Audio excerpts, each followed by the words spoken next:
Hello everyone and welcome back to another funky fresh episode of Beau Maths. Today I've got a new guest today, a new friend, a new face on the channel, and if you love him, and I'm sure you will, he'll be recurring every now and again. Possibly. Yeah. For you music lovers out there, you probably know of the Philharmonic Symphony Orchestra. That's right. And today we have a trombone player from not the Philharmonic Orchestra, but he's still pretty cool. And his name is Robert. Hi, guys. Yeah. So in the last few episodes, we've been talking about fraction multiplication, and I figured what would be kind of a fun way to do some application problems of this. We're talking about different instruments, and we're talking about symphony layouts today. And what better than to bring a music boy along with me for the journey. So there will be several orchestra layouts on the screen that we're going to be kind of going through some questions on. We've got 4 different kind of boards that show the setup for an orchestra. This is what the Philharmonia Orchestra did for kind of their layout for planning an orchestra. So you can kind of see what instruments are where and how many of each there are. So we're going to kind of look at some proportion problems relating to that. And so Robert's got some questions right here for us, and then we'll get to the board and try some out. First question. What is the proportion of violins in an orchestra? All right, so here's our first symphony board. So we can see the layout. We see on the back row here, we've got percussion. T stands for timpanis, some trombones and tuba. And then kind of in this section, we've got some more of our wind instruments. And then we have most of our strings kind of up front here. And right there would be where the conductor is. So this is kind of just a general idea of what these look like. And Robert's got some questions for us. So the first thing he asked was, what was the proportion of viola players in the orchestra? Okay, so to do this, we're going to need to figure out the total number of players in this orchestra. And we're going to assume that each percussion instrument has its own player. Oftentimes you'll get one percussionist maybe playing multiple instruments in a song, because sometimes not every percussion instrument is used at the same time, right? So maybe you'd have 2 or 3 percussionists covering this in reality, but for simplicity, we're going to say there's 5 percussion players there. Only 1 timpani player, though, because 1 player plays each of these timpani drums. All right, so I'm going to get the total, and you can too if you want to count. So I'm getting 87 is our total. So let's maybe write that on here, because we might need it for a few problems. So there are 87 players here. We're not counting the conductor. I asked what proportion of these players are violin players. Okay, so here we have 16 first violins and 14 second violins. So in total, there are 30 violins. 30 violin players. And since the total players are 87, then our proportion is going to be the amount of violin players out of the total, right? So what we get is 30 out of 87. And we can simplify this since 30 and 87 are both divisible by 3. So dividing these by 3, we get 10 over an 87 divided by 3 should be 29. So 10 out of 29 is going to be our proportion of violin players. So that's the fraction that kind of represents what piece of the whole orchestra is made up of violinists. That was a great question, Robert. Hit me with the second one. Next question. What is the proportion of the violins that are first violins? Okay, the second question, it asks what proportion of the violins are first violin players. Okay, so in total, we have 16 plus 14, or we have 30 violins in total, right? And 16 of them are first violins. So what it's doing is it's asking, okay, what's the proportion of first violins to violins in total? So now the total that we care about isn't the whole orchestra, it's just out of these 30 violin players. So the proportion then is going to be 16, because that's how many first violinists there are. But it's not going to be out of 87, it's going to be out of 30. Right, so we get 16 out of 30 is our proportion, and this can be simplified down into 8/15.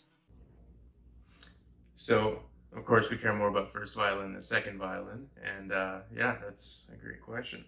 Next one. What is the proportion of the orchestra that is first violin? So now it's not just proportion of violins, it's proportion of the whole orchestra. For the third part, it says use these to find what proportion of the whole orchestra is first violins. So one thing we can do is we can say, okay, 16, there's 16 first violins, right? And there's 87 players in total, so we should expect 16 out of 87 to be our final proportion. However, we can actually construct this in a different way because we know that the proportion of first violins to violinists, that is 8/15ths, right? So this is proportion of first violinists out of violinists in total. Right, so this represents kind of what piece of the violinists are first violins. And then if we take the piece of the overall players that are violin players, so that was our 10 out of 29 that we got from the other part. So this is our proportion of violin players to the orchestra. If we multiply these two fractions, so if we multiply this, we get 80 over 15 times 29, which is 435. And if we use a calculator, we do see that that simplifies down into 16 over 87. So we get the same thing as when we started with. This kind of tells us an important relationship where if we take the proportion of first violins to violin players, and then we take the proportion of the violin players to the whole orchestra, that's the same as if we just took the proportion of first violins to the entire orchestra. Can you kind of see that?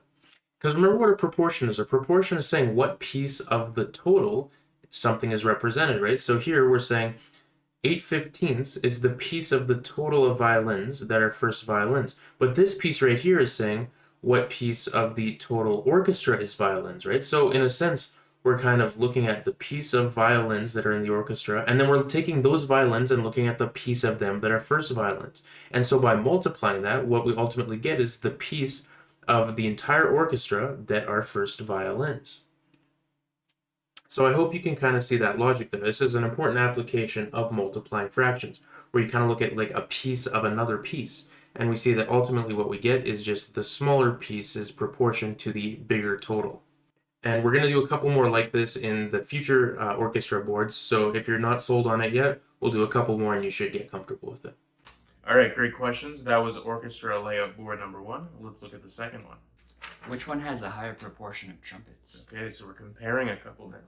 All right, so now we've got our second orchestra board, and let's get our total right off the bat before we do anything. The total I get after counting this is 93 different players. So the first question asks of this set is, which has a higher proportion of trumpets? The first set, so that was this one right here, or the second set. So in the first set, we see that we have 2 trumpets, and out of the total of 87, so our proportion is 2 out of 87. And for this set here, the second set, we definitely have more trumpets, right? We have 1, 2, 3, and then we also have this bass trumpet here, so we have 4 trumpets in total. However, there is a larger amount of instruments in total, right? So it's not necessarily that this has a higher proportion of trumpets. We actually have to see. So we need to basically compare these two fractions, 2 over 87 and 4 over 93. So now we actually have to go back to the videos where we talked about ordering fractions. So that's going to be relevant now. So how do we figure out which one's bigger? Well, one easy way we could do this is to make a common numerator, right? Because 2 and 4, those are easily related by just multiplying by 2. So what I can do is this 2 over 87, if I multiply the numerator and denominator by 2h, I'm going to get 4 over 174. So I'm comparing 4 over 174 to 4 over 93.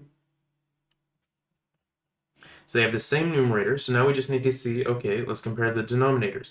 This one has a bigger denominator, which means it's the smaller fraction overall. So that means that the second set does have a higher proportion of trumpets to the orchestra. So basically, trumpets are more represented in this second orchestra than they were in this first one.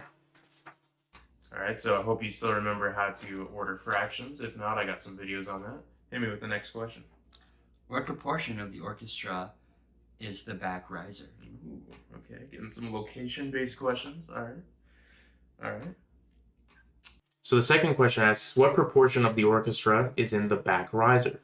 Okay, so again, counting players, we have 1, 2, 3, 4, 5, 6, 7, 8 players in the back riser. This would be the back riser. At the front is where the conductor is.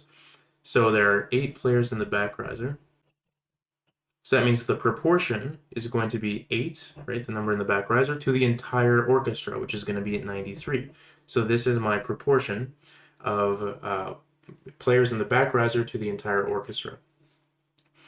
And if we wanted to compare it, we could see in this second last riser, there are 9 instruments. So there's a higher proportion of instruments in this second last riser to the orchestra than the back riser, right? So fractions kind of give us a way to look at kind of what section occupies a bigger piece, right? So in this case, the second last row occupies a bigger piece of the orchestra than this back row does. Very interesting, Robert. What was the next one? What proportion of the orchestra in the back riser are trombones? Ooh, okay. All right. The third question asks what proportion of the back riser is trombones? Okay, so we see there are 3 trombones in the back riser. But in total, right, we know that there are 8 players in the back riser. So that means the proportion is going to be 3 to 8, right? So what we're counting, that's in the numerator, that's the 3 trombones, but we're viewing those as basically one of the pieces which are in the back row. And there are 8 pieces in the back row, so that's why we're putting 8 in the denominator here. So that is our proportion of trombones to the back row. And hit me with that final boy for round 2. What proportion of the orchestra are trombones? Ooh, okay. And the last question asks, what proportion of the entire orchestra is trombones? So once again, what we can do is we could say, okay, it's going to be 3, right, the amount of trombones out of 93. And with this, we can simplify that down into 1 over 31. So that is the proportion of trombones to the entire orchestra, right? Number of trombones out of the total amount of players in the orchestra. However, the other way we can do this is by looking at these different parts. So we can start by saying that out of the entire orchestra of 93, we know that 8 of the players are in the back riser. So that's us kind of like taking this orchestra and splitting it up into this piece here, and we're saying, okay, this piece of the back riser represents 8/93 of the orchestra. So this is back riser to orchestra. But then what I can do is I can take that, and now I want to look at what proportion of this back piece, right? So we've sectioned it off into this smaller piece now, and what portion of that smaller piece is going to be trombones. And that's the 3/8 that we got from part 3. So now if I do 3 over 8 from part 3, that is going to be the proportion of trombones to the players in the back riser. Right, so all I'm doing is I'm taking my orchestra. This 8 over 93 is looking at what piece of the orchestra I have right here. And then I'm saying, okay, what piece of this now is my trombones? That's the 3 over 8. And then I'm multiplying them, right? So multiplying these out, we get 3/8 times 8 over 93. Right? And again, I'm just using division because fractions are division. And what do we get? We get 1 over 31, which is exactly what we got from if we just did 3 trombones to the total. So obviously this one is faster, right? It's easier. You don't have to do any multiplication, but it's important to see that we can actually use fraction multiplication if we kind of know what proportion of the pieces we have, then we can still figure out how much is present. Let's say, for example, I didn't have a total, right? I had an incomplete picture here, but someone just told me that the proportion of trombones in the back riser were 3/8, and they also told me the proportion of the back riser players to the entire orchestra was 8/93, even without knowing the total, right? So if I wasn't able to do this up here, I would still be able to figure out this 1 over 31 by multiplying it, because I know what portion of the orchestra this piece is, and then of that piece, I know what proportion is trombones, and so we're able to use fraction multiplication to get this. So we have multiple routes to the same path, and sometimes we're not always able to take any one of those routes, so it's always useful to know multiple ways, either by directly looking at the proportion or by looking at the pieces and then multiplying them together. Hope that makes sense. All right, so I hope you enjoyed those. Get ready for round 3. If someone claimed that 1/7 of this orchestra was from the Philippines, should we believe them? Right, so we've got our third orchestra board here. It's a little bit smaller, right? So it's a different orchestra, different time, different song set, right? So maybe they didn't need as many players. And the first question of this set is, if someone claimed 1/7 of this orchestra was from the Philippines, should we believe them? Why or why not? So, first of all, I'm going to just, like with the other ones, let's get our total here. Okay, so I'm counting 58 players here. And C here stands for the conductor. So we're not counting that as a player.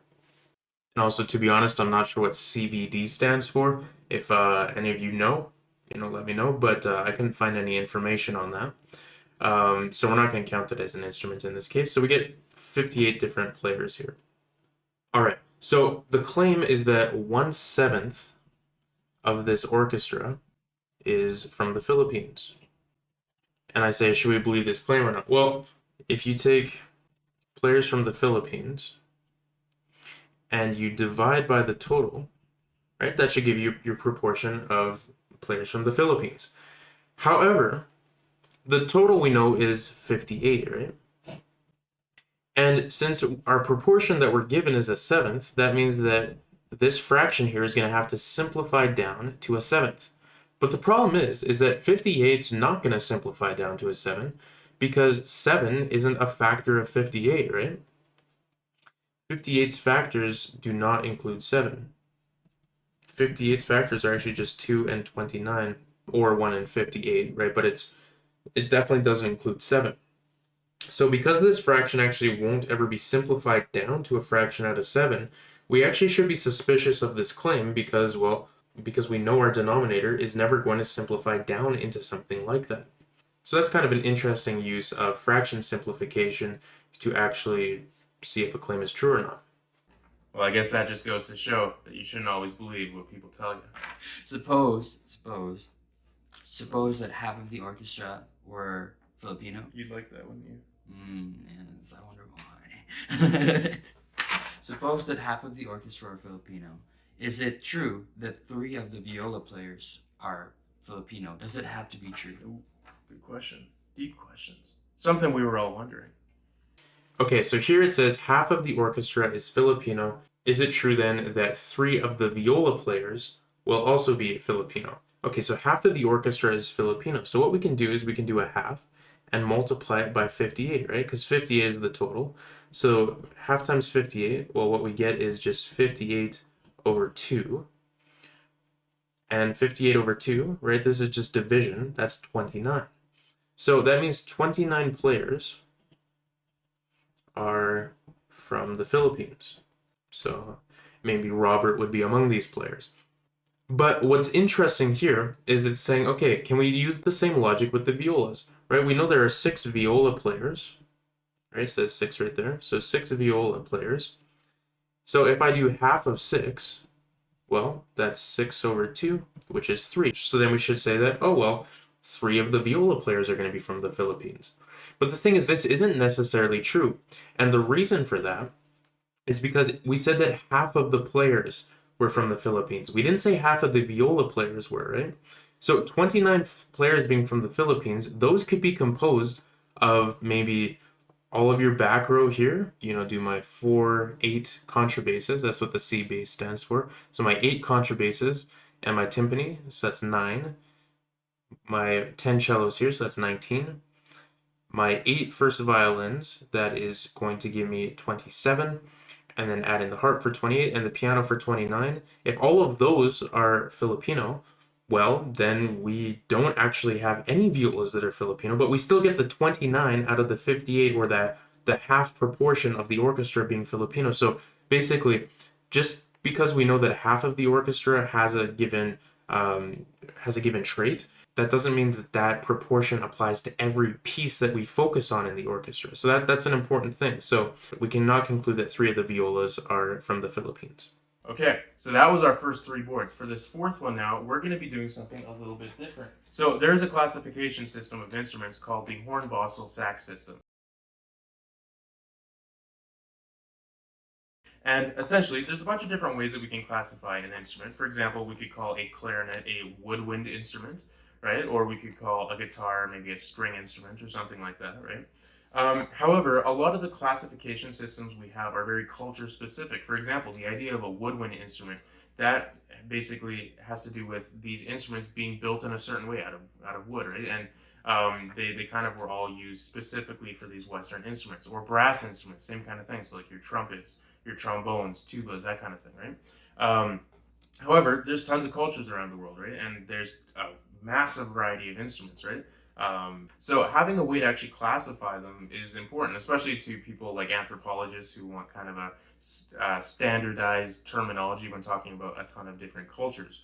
So what the Hornbostel-Sachs system does is it essentially gives a terminology that isn't culture specific, and it allows us to classify any instrument we want into one of 5 different categories. So Robert, hit me with those 5 categories. First category is the idiophones. Idiophones.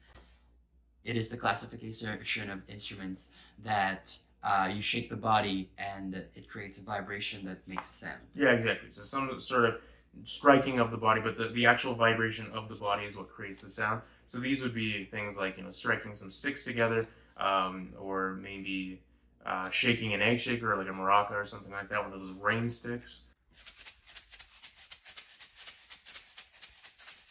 What?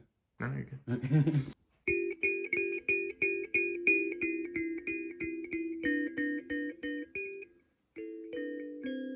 Yeah.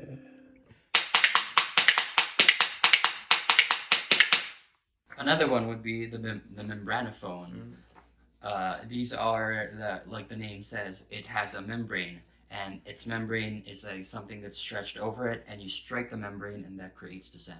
Yeah, so this would be something like a drum, right? Drums usually have some sort of like skin or surface that's spread out, and you hit it, or like a timpani or something like that, right? It's very similar to the idiophones in that you're hitting something and it's causing it to vibrate, but it makes a distinction between the actual like body of it, like a block being struck, versus kind of like a very thin sort of film or a membrane, right? As the name suggests, being hit.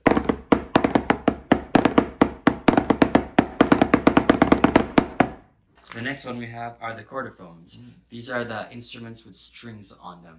Yeah, and so the sound is produced by either plucking the string like on a harp or a guitar, or striking the string like with a piano, right? With the piano you hit a key, and actually inside of the piano there's a whole kind of body of strings there that hitting the key will cause a mallet to strike the string, and that's what produces the piano sound.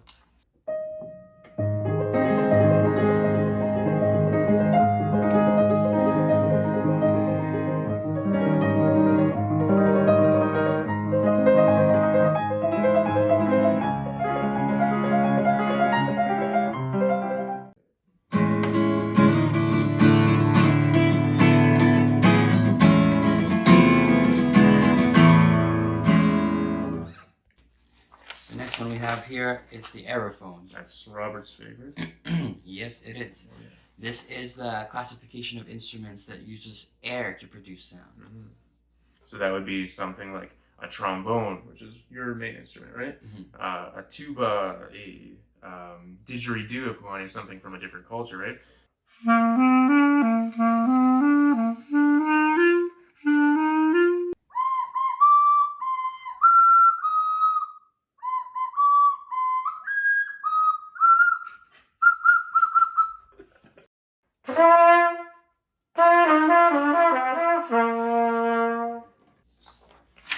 The next one we have is the electrophones.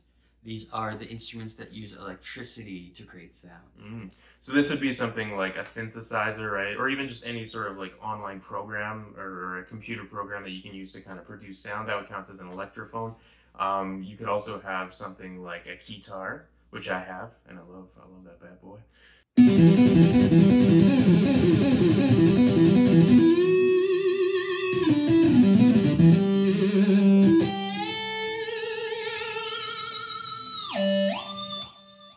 It doesn't necessarily have to be kind of like a digital sound. It could also be something like a Tesla coil, which can be used to produce music. And in fact, one of my students actually made a Tesla coil, like it's really freaking cool, just this last year. And we actually hooked up a piano to it, and I was able to kind of produce some sound on it. So here's a clip of that now.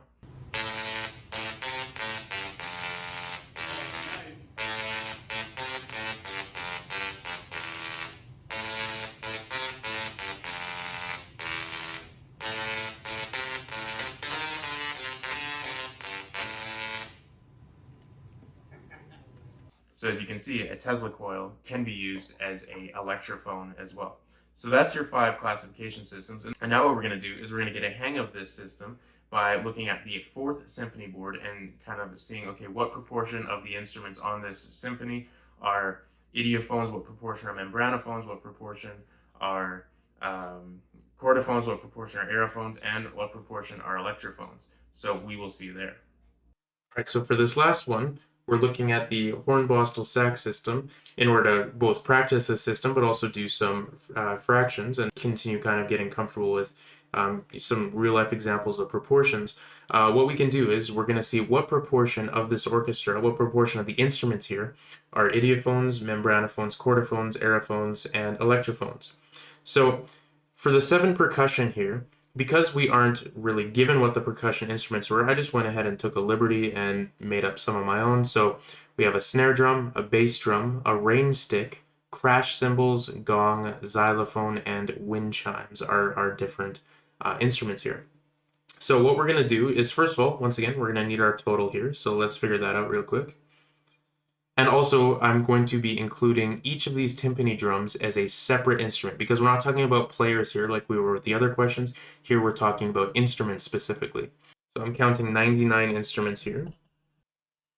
Okay, so let's just kind of go through all the instruments and we're going to count how many we have and classify them, and then we're going to get our proportions by the end of this.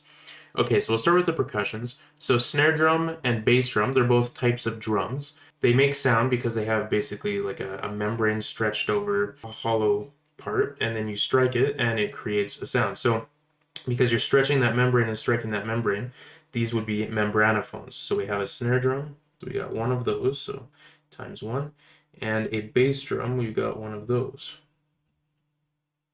All right. Next up we have the rain stick. So the rain stick, that comes from you kind of tilting a stick, right, and that causes a bunch of the things inside of the stick to fall, and it kind of creates a rain sound. So that comes from vibrating the things inside of the stick, so that would be an idiophone. So we got a rain stick for our idiophone. For crash cymbals, those are 2 cymbals that you slap together, these 2 big pieces of metal, and then they vibrate and create this really big, for some people maybe obnoxious sound. So these would be idiophones as well. So crash cymbals. So you've got one of those. And similarly with the gong, right, it's kind of like one of those cymbals, but it's hanging, it's got a different sound to it, but it's a big piece of metal that you strike, right? So the gong would also be an idiophone. And the xylophone, well, that is a bunch of pieces of metal, right? It kind of arranged like a piano, but you hit it and that creates sound when you vibrate the pieces of metal on there. So also an idiophone. You actually end up getting that a lot of percussion instruments are idiophones. So xylophone, so that's times 1. And then for the wind chimes, same thing, right? You got these pieces of metal that hit each other. So that is another idiophone. All right, next up we have the timpanis. So timpanis, again, we have 4 of them here, but it's a drum basically, right? Where there's pedals that it changes the tightness of the drum, and so when the player strikes the timpani, it'll change the sound depending on how far up they've moved the pedal and how tight the drum head is, right? But the sound is all determined by that membrane, right? The drum head that's being stretched across the timpani. So for timpanis, those will go into membranophones. I have 4 of them. I played some timpani in high school. All right, so next up we've got trombones. So trombones, that produces sound by blowing into the instrument and, well, you get sound, right? So those would fall into the aerophones section. And we have 3 of them. Next up we have a tuba, same kind of thing, right? All of these brass instruments, those are going to be wind instruments, right? They produce sound by air, by vibrating the air, so those are aerophones. So we have 1 tuba. We've also got 5 horns here and 3 trumpets. All of these are aerophones, right? You're just blowing into it, you're vibrating those columns of air and producing a pretty cool sound. We've also got the alto saxophone, and we've got 3 clarinets and 3 bassoons, which are also instruments that you blow into and create some pretty funky sounds with. All right, over here we've got a piano. So a piano, right, it's when you strike the key, it hits a chord, it hits a string, and it vibrates that, and that's what creates the sound. So a piano would be a chordophone. And harps may be the most obvious chordophone, right? You see a full bed of strings that the harpist is playing. I absolutely love the harp. It's probably one of my favorite instruments, especially when it's a solo instrument. You get some really, really cool, some really awesome sounds, just gorgeous. But anyways, we have two harps, so those are definitely chordophones. And then for flutes and oboes, once again, those are instruments that you blow into. So this is taking us back into the aerophone section. So it looks like aerophones are dominating so far in terms of what occupies a higher proportion of the orchestra. Then we have our violins. Okay, so we have 16 and 14, so we have 30 violins in total. And violins, those are chordophones, right? Because you're vibrating the strings on the violin by using the bow over top of it. So we have a violin, and we have 30 of those, right? And then here we've got the 12 violas, and we have 12 of those. Then we also have our 8 basses. So these are going to be string basses, and they are also string instruments, which makes them chordophones, right? So we have 8 basses, and lastly we have the cellos, which are somewhere between a viola and a bass. Again, they look kind of similar, right? But they have their own sound. Cellos are absolutely gorgeous instruments as well. All right, so we have everything. Unfortunately, no electrophones in this orchestra here. They're probably just playing some classical music that didn't involve any electronic music. So there are no electrophones. Okay, so now what we can do is we can get our proportions. So how many idiophones do we have? We have 1, 2, 3, 4, 5 different idiophones out of the total of 99. All right, next we have membranophones. So we've got 6 out of 99 membranophones, which if we want, we can simplify down into 2 over 33. For chordophones, 63 different chordophones. And we put it out of the total of 99 to get our proportion of 63 over 99. And if we want to simplify that down as a fraction, that can go down into 7/11ths. Right? And then for aerophones, we get 25 different aerophones out of our total of 99. That can't be simplified.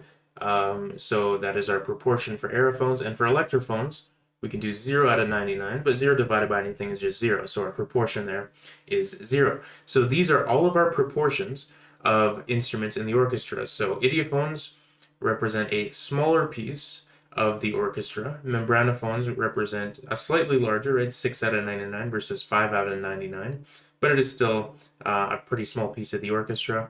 Aerophones, they occupy a pretty modest piece of the orchestra, but occupying over half of the orchestra is our chordophones. So you got a lot of string instruments in this orchestra. And lastly, electrophones. Better luck next time.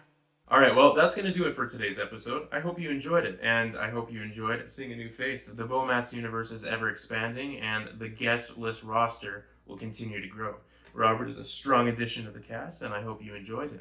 And furthermore, I hope that you found kind of this application of fractions not only be useful for your fraction skills, but you learned something new about the world of music, how symphony charts work, how you can have different classifications for instruments. And part of learning isn't just about learning one thing, but it's learning a whole bunch of things kind of around a given topic, even if they're a little bit tangential. So I hope you enjoyed that. And before we get going, do you have any final comments, Robert? Don't forget to practice your instrument if you're a band student. And if you're not, become one, because music's pretty cool. Come to my class. Yeah, come to his class. Yeah, he's a music teacher, so that's pretty hype. All right. But that's going to do it for me today. Until the next video, you have a good one. You stay groovy, and I'll see you then. Peace.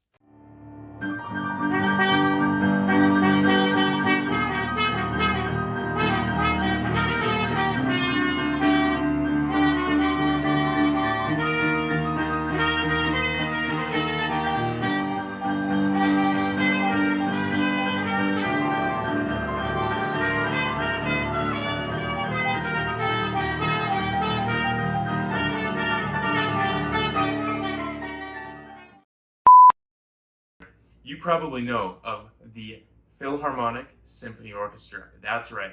And today, we've got a member with us. No, sorry. That's just a lie.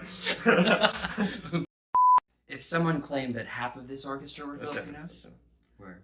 1 over 7. Oh. If someone claimed that half of this orchestra were if someone claimed that half of it Bro, you just really want half of the orchestra to be Filipino. Wait. Oh, that's Man's just nationalistic. All right, well, without further ado.